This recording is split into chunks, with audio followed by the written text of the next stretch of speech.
தேவனுக்கே மகிமை உண்டாவதாக. இந்த புதிய நாளிலும் கர்த்தர் உங்களுக்கு அருளும் ஆறுதலின் மன்னா. நானே உன் தடைகளை உடைத்து நீ அவமானப்பட்ட இடத்திலேயே உன்னை சாட்சியாக உயர்த்தி ஆசீர்வதிப்பேன். யோசுவா 3:7. கர்த்தர் யோசுவாவை நோக்கி, இன்று அவர்கள் கண்களுக்கு முன்பாக உன்னை மேன்மைப்படுத்துவேன். கிறிஸ்துவுக்கு பிரியமானவர்களே, அன்று இஸ்ரவேலர்களை வழிநடத்தின மாபெரும் தலைவனான மோசே மரித்த பிறகு தடையாக நின்ற யோர்தான் நதிக்கு முன்பாக மக்களை வழிநடத்தும் மாபெரும் பொறுப்போடு யோசுவா நின்றார்.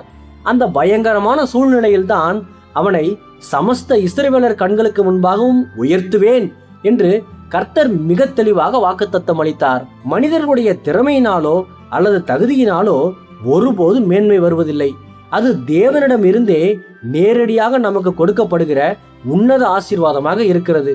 ஆகவே கர்த்தருடைய பலத்த கரங்களுக்குள் நீங்கள் முற்றிலும் அடங்கி இருக்கும்போது அவர் ஏற்ற காலத்தில் உங்கள் தலையை உயர்த்தி நிச்சயமாகவே உங்களை மேன்மைப்படுத்துவார். அன்று யோசுவாவை போல் இன்று உங்கள் வாழ்க்கையிலும் எந்த இடத்திலெல்லாம் நீங்கள் சிறுமைப்படுத்தப்பட்டீர்களோ அதே இடத்தில் தேவன் உங்களை உயர்த்துவார். உங்கள் வாழ்க்கையில் யோர்தான் போன்ற பெரிய தடைகள் விலகும். உங்களை அலட்சியம் செய்தவர்கள் முன்பாகவே கர்த்தர் உங்களை வல்லமையாக பயன்படுத்தி மாபெரும் சாட்சியாக நிறுத்துவார்.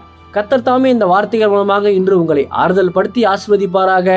ஆமேன். அல்லேலுயா. ஜெபிப்போம். என் அன்புள்ள பரிசுத்த பரலோக பிதாவே, இந்த புதிய நாளுக்காக உமக்கு ஸ்தோத்திரம். மகிமையின் ஆவியானவரே, இன்று நீரே என் தடைகளை உடைத்து நான் அவமானப்பட்ட இடத்திலேயே என்னை சாட்சியாக உயர்த்தி ஆசீர்வதித்தருளும்.